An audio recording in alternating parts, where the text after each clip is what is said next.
Já se passaram 26 anos do falecimento da princesa Diana e, apesar dos muitos rumores de relacionamentos, ela não chegou a se casar novamente, né? Com certeza teria sido um escândalo também para a época e eu não sei também como a família real teria reagido, né? O que eu sei é que muitas mudanças na vida dela estariam por vir, enquanto alguns dizem que ela nem sequer poderia se casar novamente, né? De fato, a verdade é que ela teria permissão legal, mas precisaria abdicar de algumas coisas que eram muito importantes para ela, né? Incluindo os próprios filhos. Mas antes de começar o vídeo, deixe o seu like, inscreva-se para receber notificações de conteúdos novos assim que eles são postados. Me siga também lá no Instagram, @eugregoriomartins, custa nada e é de graça.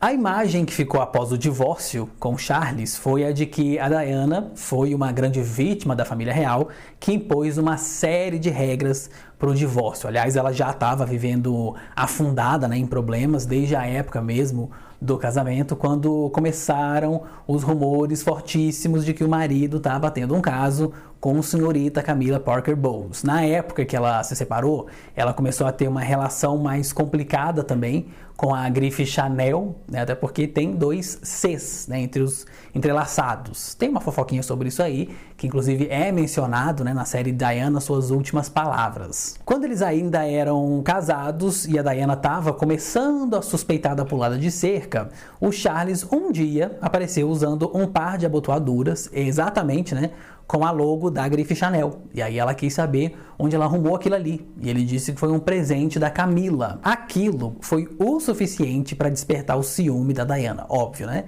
Que associou essa logomarca aí ao relacionamento deles e entendeu como uma alfinetada da senhora Parker Bowles. Mas ela se vingaria muito em breve. Em 1992, quando foi anunciado o fim do casamento pelo então primeiro-ministro, né, o John Major, a princesa escolheu uma jaqueta da Chanel para poder usar na sua primeira aparição pública. Nunca foi dito oficialmente que era uma indireta, mas como, né, ela praticamente deixou de usar Chanel há muito tempo, ficou claro que ela pretendia passar uma mensagem com aquilo ali. Em uma entrevista, né, à revista Harper's Bazaar, o editor de moda australiano Jason Brunson, ele contou, né, que logo após o divórcio, ele sugeriu que a Diana usasse sapatos Chanel para poder ir a um jantar. E aí foi ela quem disse que não, porque eram os dois Cs entrelaçados, né, de Charles e Camilla.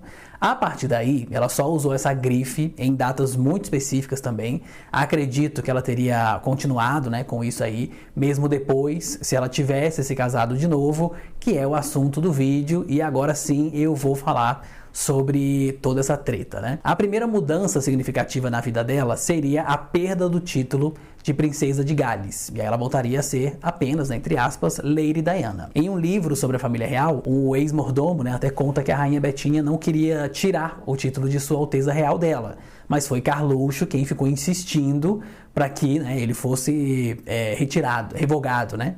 Tem também uma história de que a Diana ficou bem triste por ter perdido esse título aí e foi consolada pelo próprio filho William, que teria dito assim, abre aspas, "Não se preocupe, mamãe, um dia eu vou devolver para você quando eu for rei", fecha aspas.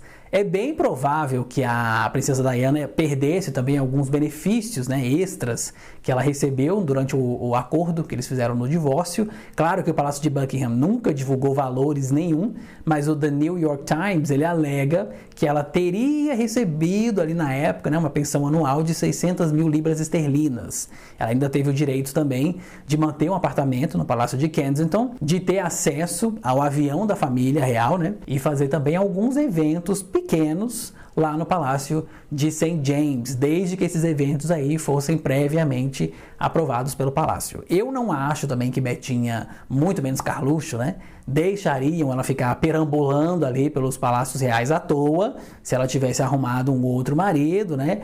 Provavelmente até essa pensão anual aí seria cortada ou bastante reduzida também. E por falar em pensão, a situação com os filhos ficaria complicadíssima. E eu já vou explicar o porquê. Antes dela falecer, ela estava num relacionamento com o Dodi Al-Fayed, né, que é filho do bilionário egípcio Mohammed Al-Fayed, que morreu há pouco tempo atrás. O status dessa relação aí é motivo de polêmica também até hoje, mas o pai, ele jurava, né, que o filho tinha comprado um anel e estava prestes a pedir a mão da Diana já assim a qualquer momento. Um representante da família, né, da família Fayed, disse que na época esse anel aí já até tinha sido dado e que a relação era tão séria que eles estavam prontos para se mudar para a Califórnia. E aí ele disse que eles estavam procurando algumas casas, né, para poder comprar em Malibu, para eles morarem depois do casamento. O mordomo Paul Burrell, que eu citei, né, que escreveu várias biografias já, ele também já falou sobre isso durante uma entrevista. Ele disse que a Diana tinha até gostado, né, de uma casa lá em Malibu, que foi da atriz Julie Andrews, e que ela estava escolhendo um lugar que seria bom para poder criar os seus 2 filhos. Só que aí é que tá o problema, né? Porque a Diana, ela tinha a guarda compartilhada dos 2 meninos e apesar deles terem ficado uma boa parte do tempo na escola, né, ela era uma mãe muito presente e fazia questão de ficar com eles no tempo que era permitido. Se ela se mudasse para a Califórnia, com certeza teria que fazer uma revisão do acordo de guarda, né? Porque é preciso conceder autorização judicial para uma criança se mudar do país, né, com apenas um dos pais. E nós bem sabemos que Carluxo é uma pessoa rancorosa, era bem capaz dele implicar também. Na verdade, assim, eu não acho que ele deixaria, né, os meninos estudarem nos Estados Unidos, por exemplo, né, principalmente porque o futuro rei da Inglaterra teria uma educação americana, né? No fim, não pegaria bem. E a princesa era muito apegada aos 2 também, então eu acho que ela não se mudaria assim de vez para lá, não. Né? Pelo menos manteria algumas coisas na Inglaterra, enfim. Outro privilégio também que seria cortado seria o de representar a família real em alguns eventos, né? Mesmo após o divórcio. O Palácio de Buckingham, ao justificar que ela ficaria com o título, ressaltou que ela era um membro ainda valioso da família, né? Até pelo importante fato de ser mãe do herdeiro do trono. Sendo assim, já que era considerada uma pessoa de extrema importância, poderia receber alguns convites de eventos públicos, né, e privados também, ou do governo do Reino Unido. Com um possível segundo casamento, como ela perderia o título, né, de Princesa de Gales, de Sua Alteza Real, ela também perderia esse status aí. E não só o status, mas também afetaria os trabalhos de caridade que ela adorava fazer. Né? Ao longo do tempo, a Diana apadrinhou mais de 100 instituições de caridade, mas depois do divórcio, esse número aí reduziu drasticamente e caiu para 6 instituições. Né? As mais famosas são o Balé Inglês, o Centro de Caridade para Jovens em Situação de Rua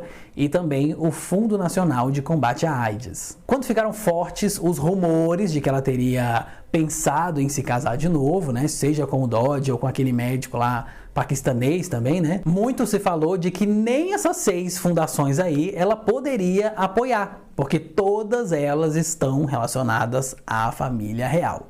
Por outro lado, uma coisa que ela poderia fazer é começar uma nova carreira, né? Como parte da família real, existem várias regras, né? Quanto a emprego e trabalho também, mas se ela cortasse a relação, poderia, por exemplo, arriscar uma carreira de atriz. Né? Durante uma entrevista à revista People, o ator Kevin Costner, ele até chegou a dizer que depois de ter estrelado Guarda-Costas, né, do imenso sucesso que fez com a Whitney Houston, ele estava agora à procura de uma nova coadjuvante. E aí ele teria oferecido o papel à Diana. Só que ela não se sentia muito à vontade, né? Por exemplo, para poder fazer uma cena de beijo com ele ou algo até um pouco mais caliente. Ou talvez ela ficasse mais nos bastidores também, principalmente se ela tivesse se casado com o Dodge, né? Porque era um produtor muito famoso. A Diana tinha interesse em documentários também e como ela tinha muitos contatos, além de ser um rosto extremamente conhecido, né, e carismático, certamente ela poderia ter uma porta aberta aí na vida dela. Ela era uma mulher muito jovem, né, com uma imagem muito positiva e de grande influência também, então o que não faltaria seriam oportunidades tanto na Inglaterra quanto em qualquer outro lugar, qualquer outro país, né, que ela cogitasse viver. Uma jornalista chegou a escrever no fofoqueiríssimo jornal The Sun, né, que o caso dela com o Dodge era só um passatempo, né, sem compromisso. Polêmico isso aí, né, e que ambas as partes sabiam de tudo. Ela também disse que a Diana, né, teria dado a entender que ela gostaria de se reconciliar com o príncipe Charles, algo que seria quase impossível já que ele tinha seguido em frente. Agora, isso daí é uma afirmação bem polêmica. Mas assim, com certeza teriam muitos outros pretendentes também, fortes por aí, até membros de outras monarquias também poderiam estar interessados na princesa, por que não, né? Nós, infelizmente, também nunca saberemos o que poderia ter acontecido. Óbvio, né? Não dá pra voltar no tempo. Aqui no canal a gente tem um vídeo falando um pouco sobre a família Fayed também e do que veio a público do relacionamento da Lady Di com o Dodge. Uma autora de uma das muitas biografias da família real, ela disse também que a Diana nunca chegou a ter um relacionamento assim sério mesmo por conta de um dos filhos, né? Enquanto o Harry queria que ela tivesse mais filhos para ele não ser o caçula, o William não queria que ela se casasse de novo. Na época que isso aí aconteceu, dizem alguns boatos que a Diana estava se preparando para poder se casar e ter filhos com o médico paquistanês, né, o Hasnat Khan. O casal se separou porque, na época, né, ele chegou à conclusão de que não conseguiria lidar com todo aquele assédio, né, e exposição também da imprensa em torno dele. Mas eu quero saber de você, você tem um palpite para o que Diana poderia ter feito caso ela se casasse de novo? Deixa aí nos comentários. Se você curtiu esse conteúdo, deixe também o seu like, compartilhe com seus amigos, inscreva-se para receber notificações de vídeos novos assim que eles são postados. Um beijo, um queijo e até a próxima.